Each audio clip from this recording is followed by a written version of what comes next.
le Software Factory de Bouygues Telecom fabrique le logiciel qui est sur les box. Le Factory de Bouygues Telecom, d'ailleurs, c'est un box factory, puisqu'on fabrique aussi les box, on les fait fabriquer au point de vue hardware à l'extérieur, mais on fait le design, on fait beaucoup de grande partie de la conception. L'équipe logicielle, c'est une poupée russe. Il y a une centaine de personnes qui sont sur vraiment le soft de la box. Il y a une centaine de personnes qui sont sur des logiciels à côté, les tablettes, les plateformes. Et il y a encore une centaine de personnes qui font du test de l'intégration. Donc on a à peu près 300 personnes et puis quelques aides supplémentaires. Donc c'est vraiment un objet à géométrie variable.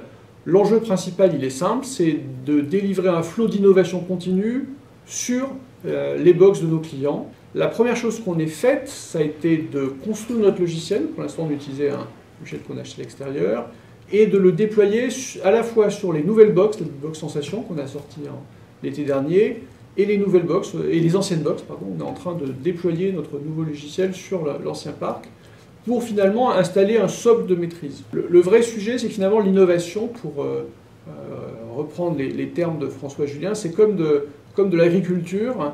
Il faut travailler, il faut labourer avant. C'est bien de faire pousser des fleurs, mais il y a un travail de préparation. Et le travail de préparation, c'est un travail de maîtrise.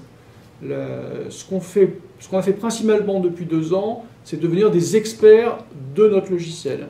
Et le premier bénéfice qu'on a eu, c'est qu'on a été capable de sortir notre box Sensation en temps, le 18 juin, alors que le hardware des box est plein de surprises, et que comme les autres opérateurs, on a eu notre lot de surprises, qu'on n'aurait pas pu résoudre dans les temps si on n'avait pas eu cette maîtrise très fine du logiciel. On est en cycle très rapide, on fait quasiment une version tous les mois pour avoir des meilleures performances, des box encore plus stables, des box encore plus fluides, à la Toyota, c'est-à-dire que c'est bien d'avoir sorti une box, mais il faut vraiment qu'elle devienne parfaite. Alors une box a 3 durées de vie, ça a la durée de vie commerciale, et là on voit que 3-4 ans est un maximum, parce que les choses se renouvellent très vite. Il y a une durée de vie chez le client d'amortissement un peu théorique qui est entre 4 et 6 ans suivant les opérateurs. Et puis il y a une durée de vie constatée. On a une partie de nos clients qui va vouloir évoluer, qui changera de box, et puis une partie de nos clients qui va tranquillement attendre que vraiment l'opérateur vienne lui dire « Monsieur, votre box, il est temps de la changer ». Et là, on est 8-10 ans. Voilà. Donc notre enjeu de maîtrise du logiciel, c'est de pouvoir faire revivre les box régulièrement, c'est-à-dire dire au client, vous avez une vieille box, mais comme on maîtrise parfaitement le logiciel, on est capable de continuer à le faire vivre et de continuer à vous apporter l'innovation.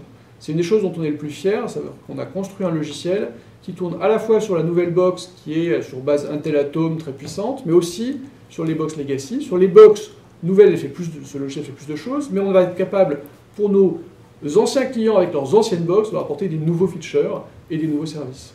Quand on est sur des évolutions qui apportent des nouvelles fonctionnalités, où on considère que le client doit faire un effort pour apprendre, on lui laisse le temps. Quand on est sur une évolution qui au contraire est technique et corrige un bug, on le fait de manière systématique. Et puis, il y a des grandes évolutions de rattrapage, on ne peut pas se permettre d'avoir un parc qui diverge trop. Donc de temps en temps, au bout d'un certain temps, on dit au client, voilà, maintenant vous avez encore 2 mois, mais dans 2 mois, on vous fera monter d'une version à l'autre. Donc on fait un espèce de compromis. C'est un compromis entre respecter le client qui n'a pas envie tous les jours de changer de look and feel, c'est tout à fait évident, et aussi nous conserver un parc homogène pour concentrer notre force d'innovation et pas se trouver englué dans la maintenance. Bouygues Telecom, c'est à la fois une grande entreprise française et un petit opérateur au niveau mondial. On a une équipe logicielle qui est grande sur le papier et petite si on devait gérer 10 générations de box fois 10 générations de logiciels. On a vu d'autres opérateurs plus gros que nous, totalement englués, où les 3/4 des efforts sont portés vers la maintenance.